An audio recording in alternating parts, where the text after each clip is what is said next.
Bet Lahem Live is a festival, but more than a festival, it's a message of peace. We've been invited over to play Bet Lahem Live Festival, but also to come and see the situation between Palestine and Israel. Well, last year I came to Palestine for the very first time. It's an intoxicating place. You just fall in love with the people and their passion. I met such awesome, incredible people, and the city is totally beautiful. I loved it. I left last year just feeling like I wanted to come back immediately. Bet Lahem Live is a lot like Greenbelt because of its commitment to art, to faith and to justice. And those three issues that are so much at the heart of Greenbelt, they're at the heart here of Bet Lahem Live. The Bet Lahem Live Festival as an idea was created as we were sitting with some of the leadership of Greenbelt in Bethlehem itself. And this idea was, why can't we do something similar to Greenbelt in Bethlehem as well? Understanding all of the differences, culture, geography, even weather-wise. We're not going to get rain in our festival here for sure. And whilst we've been here, there's been soldiers operating all around the Bethlehem area. And so there's been this sort of symbol of hope trying to rise up in the middle of all that oppression.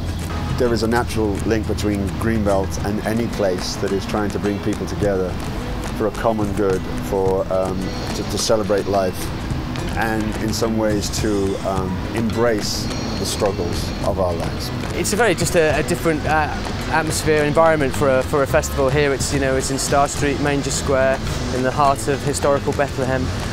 So an amazing environment for a music festival. So many threads coming together in one place.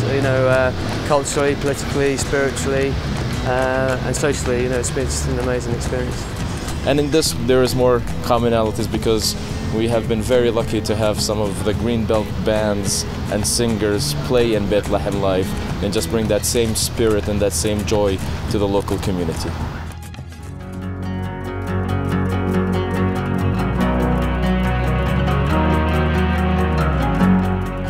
Being here in Bethlehem for the second year has really affected me yet again. I find poetry is a good way just to get it all out, and then you can craft it into a song.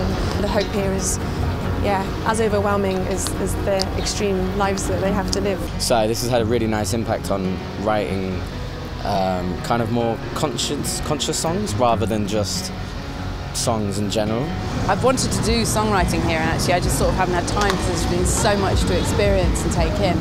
But as soon as I get back, I want to write about it because, I think it's had a really deep effect on all of us, things that we've seen and heard here. A bit like a ghost town walking around Hebron. There's not much life anywhere. There's a real army presence, Israeli army presence everywhere. There's lots of machine guns, soldiers walking around. Basically, there's a huge presence here. There was a massacre there a few years ago where a Jewish settler from the settlements behind us went in and murdered 29 people. But the Palestinians are not allowed any shrine at all in their own part of the town here to the death of 29 of their citizens, which is just another example of the unfairness and injustice of it all. Usually when you go on holiday you see beautiful things and you feel relaxed and that, but here you just get a sense, no matter how beautiful the view, the vista, you just see politics, or you see settlements, or you see very poor housing, and it's quite a stressful sort of holiday. We are in Al-Hada, which is a village just outside Bethlehem. We've just met a family whose home, well, two homes, were demolished on Wednesday of this week. Today is Friday, so very fresh and a very moving encounter. What can we do? We're literally standing in the rubble of these people's homes, and this is like, in terms of basic human rights, this is atrocious. This is a hideous thing we're witnessing here. I guess our only hope is that the stories that we're able to go away and tell will have some effect. But I don't know. Right now I'm feeling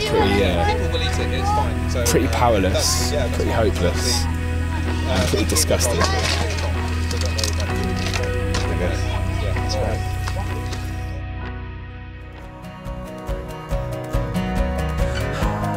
And now we go back and we tell the story of what's being done to them.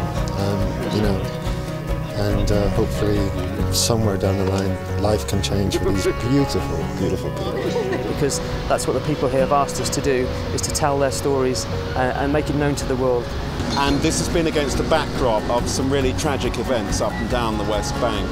But all the performers and the organisers and everybody has been absolutely determined not to be defeated by the collective punishment which has been going on throughout the West Bank.